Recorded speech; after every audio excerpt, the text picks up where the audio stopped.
12.7 has arrived, so it's time we break down the best solo carries of the patch. We'll be covering 3 champs for each role that have the greatest ability to impact games on their own for the current meta. But before we get into it, be sure to check out SkillCapped if you want to truly get better at League of Legends. We're the only service that offers a money-back guarantee if you don't climb at least 5 divisions while actively using our service. We do this because our service really does work, and if it doesn't work for you, you shouldn't pay. Learn more at the end of this video or click the link in the description below. Let's start off up in the top lane, and our first pick is the recently buffed Darius. Fresh off the ultimate damage increase from 12.6, Darius has moved back into a top tier position. Those 1v2 outplays at level 6 become even easier to pull off now. Now that Tryndamere has been removed from meta, if you're looking for that top laner with strong early kill threat and great side lane pressure, Darius is the way to go. Level 2 all-in plays with Ghost are so lethal and something you should be looking to play for each game. Hitting 2 before the opponent and popping Ghost to run them down will guarantee a flash burn in the least. Riven and Quinn are 2 of the more difficult matchups for Darius, and since Riven is played more often, it's generally the higher value ban. There are multiple viable builds for Darius going around, the most popular being a Hullbreaker into Trinity Force and Death's Dance. This is the ultimate 1v1 side lane build. If you think you'll be team fighting more often, then grabbing a Stride Breaker helps a ton with your sticking power.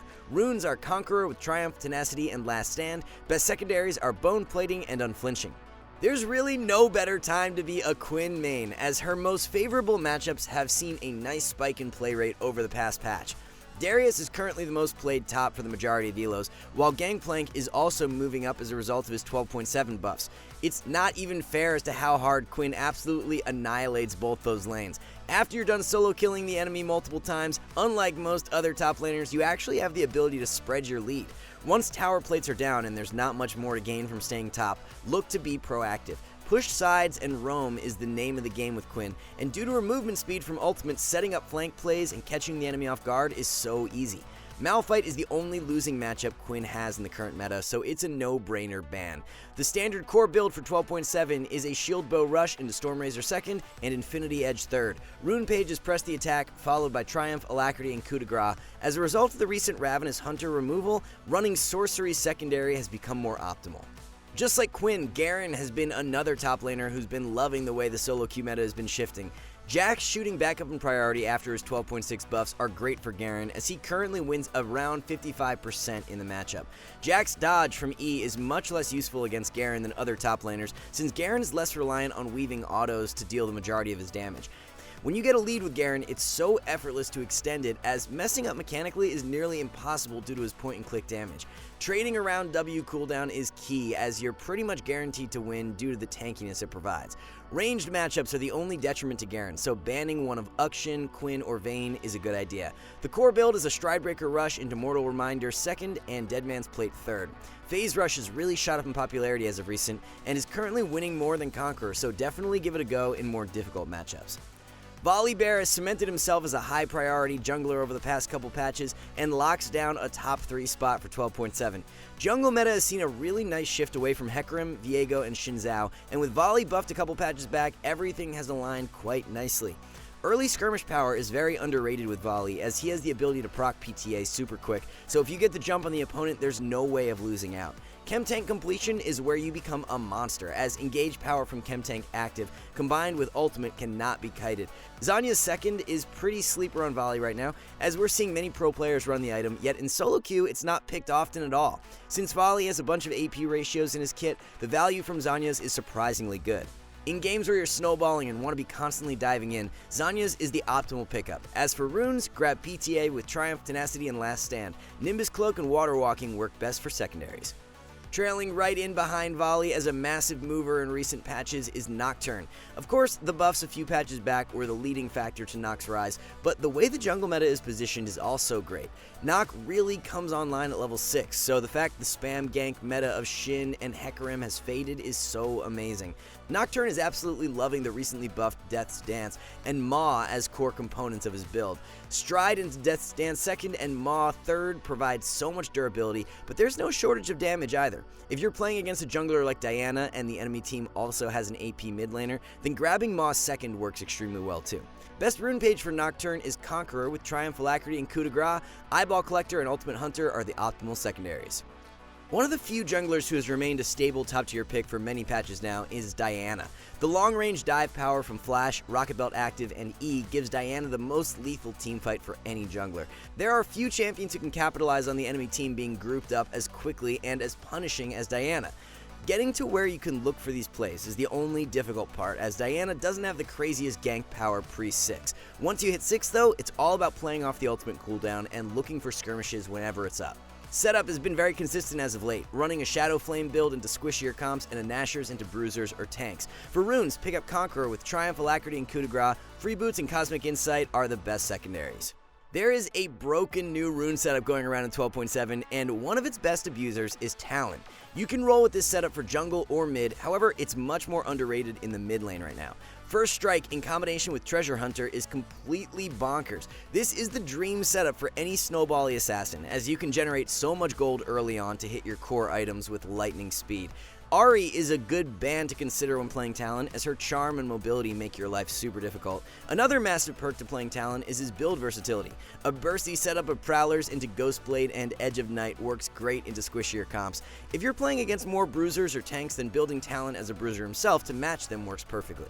Talon is now the best solo queue AD assassin, so don't sleep on him moving forward. If you want some easy elo from the mid lane, then start locking in Veigar. It's incredibly easy to be effective on the champ, as his teamfight presence and zone control with Cage is godly. Forget about the point-and-click one-shot burst Veigar has. If you can consistently press your E button whenever it's off cooldown, you're going to win games. Now, if you can use Predator at the correct times and find catch plays when the enemy is out of position, well, the champ just becomes a little unfair.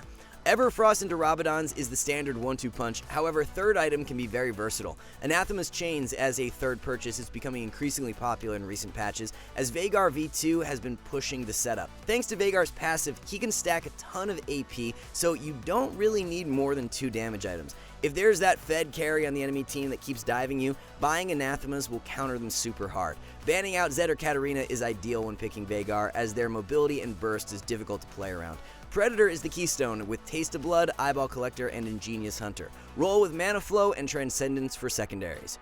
Another patch goes by, and yet another where Ahri continues to dominate the meta. Definitely a bit shocked to see Ryze nerfed again before Ahri, but it is what it is. Post 6 is where you begin taking over games with Ahri. Ultimate provides so much power in the sense that you're extremely safe whenever it's up, yet you can flip the switch and play hyper aggressive when the time is right. Hyper-mobile assassins are who Ahri struggles most against, so banning Fizz or Katarina is a good idea. Since Ahri ultimate is such a key element to her strength, running Lucidity Boots instead of Sorks is leading to better results. Lucidity Boots with Everfrost and a few ultimate hunter stacks opens up so many more windows for you to play aggro with the lead. Second item, Shadow Flame into Zanya's third, is very standard. For runes, grab Electrocute with Taste of Blood, Eyeball Collector, and Ultimate Hunter. Since Time Warp is nerfed in 12.7, look into running Sorcery secondary with Mana Flow and Transcendence. Transcendence adds to that early haste stack really nicely. Samira has already been on the rise in recent patches, but with Gale Force nerfed in 12.7, she moves up even further. The most played ADCs in previous patches, being Jhin and Jinx, will be hit the hardest by the Gale Force nerf, which opens things up for Samira to take over. Samira's early kill power when paired with an aggressive support is some of the best for any ADC. Level 6 is where you can completely flip a game in your favor, as a multi-man ultimate can be so influential. Running Exhaust as your secondary summoner spell lets you take control of the 2v2 and win out on skirmishes with ease. Even though some Samira players have been building Gale Force in previous patches, it's back to Shield Bow in 12.7. Second item, Collector and Infinity Edge third round out the core. For runes, grab Conqueror with Triumph, Bloodline, and Last Stand. Treasure Hunter has been performing super well on Samira, and paired with Taste of Blood are your optimal secondaries. The Gale Force nerf will lead to negative ramifications for Lucian, however, we still see him as a top 3 pickup. Kraken is a completely viable alternative for Lucian, so he really shouldn't lose a significant amount of power. There's simply no better time to be a Lucian main, as he was just recently buffed and Nami is one of the most played supports. Lucian Nami is as much of a free win as you're going to get right now, as the duo has upwards of a 54% win rate. You should definitely be favoring Kraken in most games, unless the enemy comp has extremely heavy dive. An Essence Reaver second and Infinity Edge third rounds out the core. Rune Page is press the attack with Presence of Mind, Bloodline, and Coup de Grace. Especially if you're playing with Nami or any support where early kill threat is high, run Domination secondary with Treasure Hunter and Taste of Blood. Gale Force ADC's nerfed for 12.7 is actually a pretty sleeper indirect buff to Ashe. As more players build Kraken or Shield Bow, it opens up more consistent opportunities for Ashe to capitalize on ult plays. Ashe was also just directly buffed a couple patches ago with her ultimate cooldown being reduced by a whole 20 seconds at rank 1. Ashe ult is a spell you can spam off cooldown, so this buff helps you snowball the early game really well. When it comes down to a consistently effective ADC, there's no one better than Ashe right now. All the utility her kit provides allows you to find ways to be useful no matter the state of the game. Standard build is a Shield Bow into Wit's End 2nd and Rage Blade 3rd. If the enemy comp lacks any heavy dive, then going the more offensive route with Kraken into PD is great as well. Runes are lethal tempo with Presence of Mind, Bloodline, and Coup de Grace. Biscuits and Approach Velocity are the best secondaries. With Moonstone nerfed in 12.7, it paves the way for Blitz to become even more lethal. A good Blitz can dominate those squishy Enchanter matchups, so with many of them becoming weaker, it's nothing but positive for Blitz. From the strong early kill power to the incredible roaming potential and ability to turn a game with one good hook, Blitzcrank is a solo carry specialist. If you can learn to adapt to each game state, there are no situations where you can't be impactful with Blitz. In games where your ADC is running it down, don't keep going bot and trying to force a 2v2. Roam with Moby Boots, get your team ahead, and focus on playing around your most competent teammates. Blitz build is a Locket or Shirelia's Rush, followed by Zeke 2nd and Wardstone 3rd. Pick up Glacial as the keystone with Hex Flash, Biscuits, and Cosmic Insight. Bone Plating and Unflinching are optimal secondaries. A bit of a shocker that Renata has yet to receive any follow-up nerfs, so continue to abuse her while you can. Renata brings a little bit of everything to the table, which gives you so many ways to make an impact. You can pull off pick plays and provide great lockdown and teamfights with Q, and ultimate, all while W and E buff up your fed carries and allow them to excel. Don't sleep on Exhaust as your secondary summoner for Renata. Majority of players run Ignite, but Exhaust users win more often. When you're up against a comp that has many champions who need to dive in, Exhaust should be prioritized. The core build is a Shirelia's Rush into Chemtech Putrefier 2nd and Redemption 3rd. Locket can be swapped for Shirelia's when against bursty champs. The best runes are Guardian with Font of Life, Bone Plating, and Revitalize. Biscuits and Cosmic Insight are the go-to secondaries. Nautilus has been one of the strongest engaged supports for a while now and makes his way into the top 3 with many enchanters getting hit.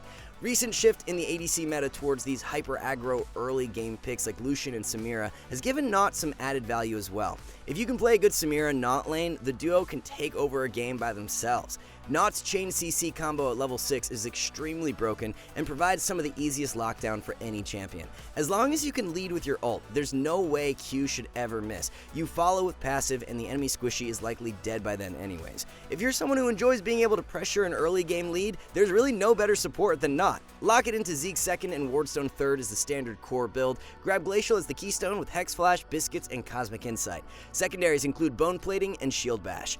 Alright guys, before we wrap this up, let's tell you a little more about SkillCapped. So, we offer a 5-division rank up guarantee, and think that's a pretty crazy thing to offer. It's like a gym membership guaranteeing you'll get ripped. Your local gym would go bust if they offered that, right? Not us. We've offered this for years because our service really does work. It works so well, in fact, that we're able to produce by far the largest catalog of premium league guides on the internet. We add over 20 videos a week, with over 1,600 guides curated into over 100 courses no one can compare. We've also sent challenger players into ELO Hell 714 times and counting, where they commentate how to carry live. They also respond to all questions asked. Sign up today for as little as $6.99 a month if you are serious about improving. And that's going to round everything out for the best solo carries at 12.7. Thank you guys so much for watching, and we'll catch you in the next one.